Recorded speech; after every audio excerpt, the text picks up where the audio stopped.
Good afternoon, everybody. I'm one of those, as an old extension person, if you want to shout out a question while I'm along the way, if you want to tell me I'm full of crap, go ahead. I'm good.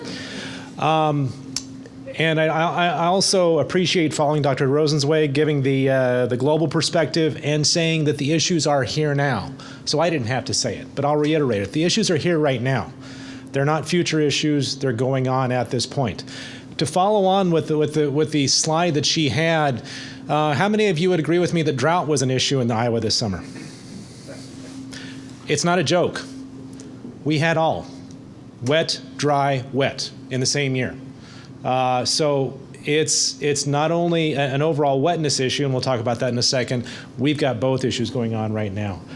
So I am director of the USDA Midwest Climate Hub. We also have our coordinator, Charlene Felkley, with us. If you want to learn more about the Midwest Climate Hub, we've got some information we can pass on to you. Briefly, we are a part of USDA that deals with, we're not regulatory, we don't have money. Our job is to help do what we're doing here, help producers deal with and become productive and manage through a changing climate. We cover most of the Corn Belt in an 8-state region from the Midwest to Missouri over to Michigan and Ohio, and we expand because of the Corn Belt out of the plains a little bit, but work very closely with our partners. There are 10 total climate hubs. We work a lot through partnerships. We have relatively small staffs. We work with partnerships as far as we can to try to help folks deal with our changing climate issues. Okay, number one, nothing I'm telling you that is something a surprise, but to reiterate and quantify, probably our biggest issue is water, excess water. This is a graphic from the National Climate Assessment, the last National Climate Assessment, that talks about what precipitation is doing over the last century, since the beginning of the 20th century, what is happening nationally over the year, and then also broken down by season, because that's an important point about this, is that you see lots of green, and the greenest areas on here are greater than 15% increases in precipitation over that time period. Rain makes grain, right? How many producers say rain makes grain this year? I see no hands. Okay, we've got one. But that is part of our issue. The changing climate issues in the way of precipitation have changed the situation for some of our folks in the plains, but it has created some bigger issues for us, especially because we have some of our biggest issues in the spring and fall. Right when we do not need as much precipitation, getting more precipitation spring and fall, and that has created a number of set of issues for us. A set of issues related to soils, which I'm going to allow our soils colleagues to address as we go along. One little point here, you'll see the summer and fall precipitation, and fall is September, October, November. It looks like Iowa is not increasing in precipitation. Well, I'll show you a graphic here in just a second to kind of quantify that. Okay, let's look into those seasons a little bit more just for Iowa. This is a graphic showing average statewide precipitation for Iowa, March through May, climatological spring. Each one of those dots is a year, going from 1895 until the present.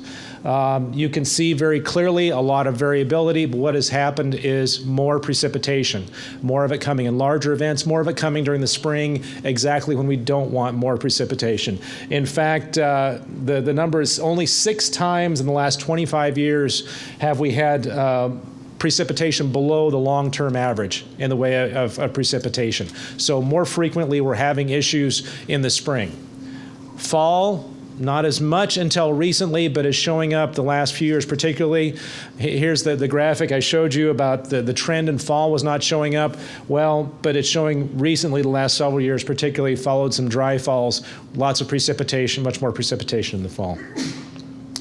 That, again, bringing a lot of issues related to nutrients, soil loss. I'll allow my soils colleagues to address that. Are we getting warmer? Yes, we are getting warmer. But again, it takes a little bit of breaking out as to what the warming means for us. This is also from the last National Climate Assessment. The darkest red areas are greater than 1.5 degrees Fahrenheit increase in precipitation. There are places around the U.S. and the southeast that are actually cooling slightly.